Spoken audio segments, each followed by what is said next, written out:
Hello बच्चों, कैसे हैं आप लोग। आशा करता हूँ आप लोग अच्छे होंगे। आज की इस वीडियो में हम कक्षा 12 के विद्यार्थियों के लिए होम साइंस यानी गृह विज्ञान के महत्वपूर्ण लघुत्तरीय प्रश्न लेकर आए हैं बच्चों, जो 10 मार्च 2026 को यूपी बोर्ड की परीक्षा के लिए मोस्ट इंपॉर्टेंट रहेगा। तो चलिए बच्चों, देर न करते हुए लघुत्तरीय प्रश्नों को देखेंगे।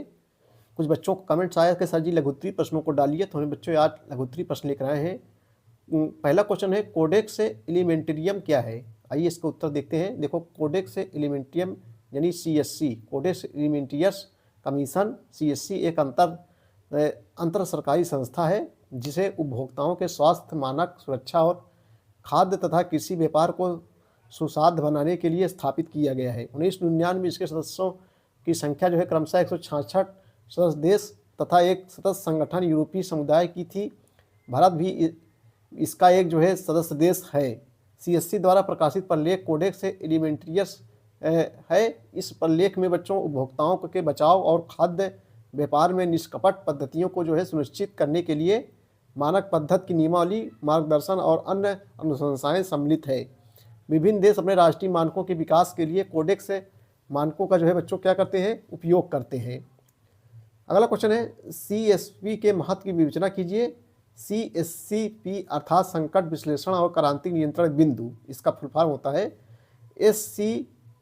खाद्य की सुरक्षा, खाद्य माने जैसे गेहूं हो गया, चावल हो गया, खाद्य की सुरक्षा का अनुशासन देने का एक जो है साधन है।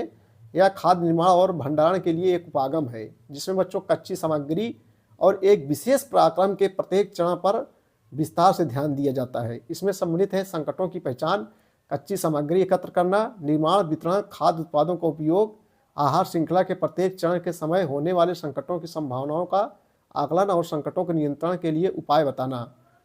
HSCP का महत्व,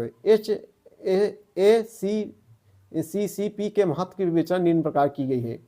यह खाद्य सुरक्षा को सुनिश्चित करने का उपागम है बच्चों। नंबर 2, HACCP अंतिम उत्पादन की गुणवत्ता को सुनिश्चित करने के लिए संसाधन या विनिर्माण के किसी भी स्तर पर जब समस्या उत्पन्न होती है तब उचित कार्रवाई करके हमें खतरों की पहचान करने में सक्षम बनाती है। यह खाद्य सुरक्षा सुनिश्चित करने के लिए उत्पादकों, संसाधकों, वितरकों और निर्यात करने वालों को संसाधनों का उपयोग है। ठीक है, अगला क्वेश्चन देखेंगे हम लोग, खाद्य प्रबंधन प्रणाली क्या है। खाद्य सुरक्षा प्रबंधन प्रणाली, खाद्य माने बच्चों यूरिया, DAP नहीं, गेहूं हो गया, चावल हो गया, जौ हो गया, सब खाद्य के अंतर्गत आते हैं जो खाई जाती है। तो देखो, खाद्य सुरक्षा प्रबंधन प्रणाली हेडिंग डालेंगे। खाद्य संकट आहार श्रृंखला के किसी भी चरण में उसमें प्रवेश कर सकता है, अतः संपूर्ण आहार श्रृंखला के अंतर्गत पर्याप्त नियंत्रण आवश्यक है। खाद्य सुरक्षा और गुणवत्ता निम्नलिखित के माध्यम से सुनिश्चित की जाती है। नंबर 1, उत्तम निर्माण पद्धतियाँ GMP। नंबर 2, उत्तम हस्तांतरण पद्धतियाँ GHP। नंबर 3, संकट विश्लेषण क्रांति के नियंत्रण बिंदु HACCP। उत्तम निर्माण पद्धतियाँ GMP, ये पद्धतियाँ गुणवत्ता आश्वासन का एक भाग है जो यह सुनिश्चित करने के लिए है कि निर्माता संसाधक या सुनिश्चित करे कि उनके उत्पाद सुरक्षित हैं। इस प्रयास से संदूषण को कम करने या दूर करने और गलत लेबल लगाने से बचने में सहायता मिलती है। इससे उपभोक्ता को उन उत्पादों जो हानिकारक नहीं है खरीदने से दिग्भ्रमित होने से बचाया जा सकता है। निर्माताओं, उत्पादकों द्वारा अनुपालन और निष्पादन करने में सहायता करने हेतु GMP एक अच्छा व्यवसायिक माध्यम है। नंबर 2, उत्तम हस्तांतरण पद्धतियाँ GHP।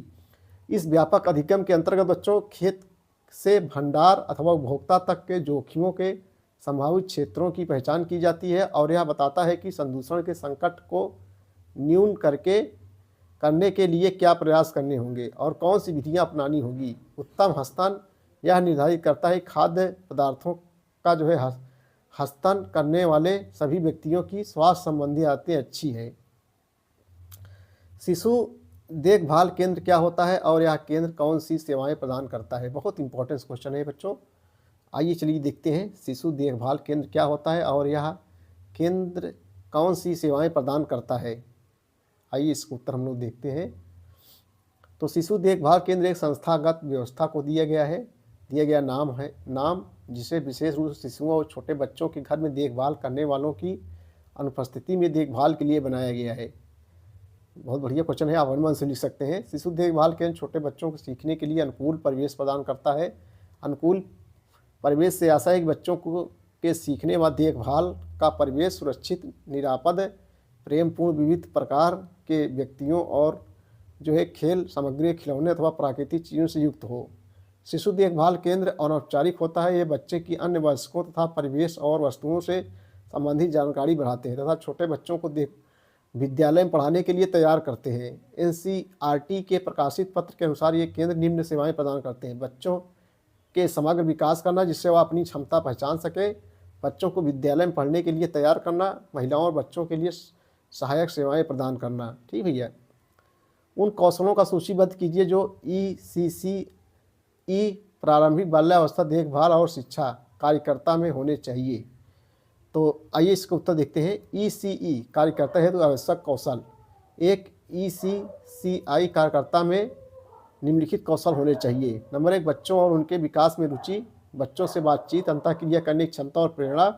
नंबर 3, छोटे बच्चों की आवश्यकता और क्षमताओं के बारे में जानकारी, विकास के सभी क्षेत्रों में बच्चों के साथ रचनात्मक और रोचक गतिविधियों के लिए कौशल, कहानी सुनाने, खोजबीन करने, प्रकृति संबंधी और सामाजिक अंतःक्रिया जैसे क्रियाकलापों के लिए उत्साह।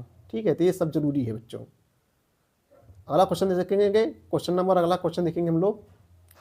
बच्चों, युवाओं, वृद्धजनों के संस्थानों और कार्यक्रमों के प्रबंधन में कैरियर बनाने के लिए आपको जिन कौशलों और जानकारी की आवश्यकता होगी उसके बारे में बताइए।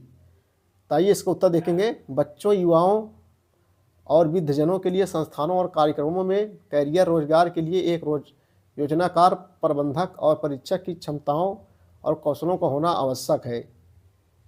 नंबर जन कौशल। बच्चों, युवाओं, वृद्धजनों के संस्थानों कार्यक्रमों के प्रबंधन में कैरियर के लिए उसमें भिन्न भिन्न पृष्ठभूमियों वाले लोगों से जो है बातचीत करने का जो है कौशल होना आवश्यक है, क्योंकि उसे वहाँ विभिन्न पदों पर काम करने वाले विभिन्न पृष्ठभूमियों के लोगों से बातचीत करनी है। ये समूह है समुदाय या समाज, निजी क्षेत्र के वित्तीय संस्थान, सरकारी अधिकारी तथा संगठन में काम करने वाले विभिन्न कर्मचारी तथा लाभार्थी। ठीक भैया। प्रशासनिक कौशल। बच्चों, युवाओं, वृद्धजनों के संस्थानों और कार्यक्रमों में कैरियर बनाने के लिए उसमें संगठन के प्रबंधन में वित्तीय हिसाब किताब रखना, व्यक्तियों की भर्ती करना, उपकरण खरीदना, रिकॉर्ड रखना तथा सामान का हिसाब रखने का कौशल होना आवश्यक है। शैक्षिक योग्यता। आप शैक्षिक योग्यता आप लोग जान ही होगी बच्चों। इस क्षेत्र में कैरियर की तैयारी के लिए उसमें कुछ प्रशिक्षण योग्यताएं का भी होना आवश्यक है, क्योंकि इस कैरियर के लिए प्रबंधक में बच्चों, युवाओं और वृद्धजनों के बारे में जानकारी अर्जित करना है और उनके प्रति समझ विकसित करना है। इसके लिए उसे गृह विज्ञान अथवा सामाजिक कार्य अथवा समाज विज्ञान की किसी अन्य शाखा में पूर्व स्नातक डिग्री प्राप्त करना आवश्यक है। यह डिग्री कार्यक्रम सामान्यतः जनसंख्या के इन तीनों संवेदनशील समूहों पर केंद्रित होते हैं। आप पूर्व स्नातक डिग्री के बाद रोजगार बाजार में प्रवेश कर सकते हैं। अगला क्वेश्चन देखेंगे हम लोग। वस्त्र निर्माण के लिए विभिन्न चरणों में रंग का अनुप्रयोग किस प्रकार से वस्त्र में डिजाइन को जो है प्रभावित करता है। आइए इसको देखें बच्चों।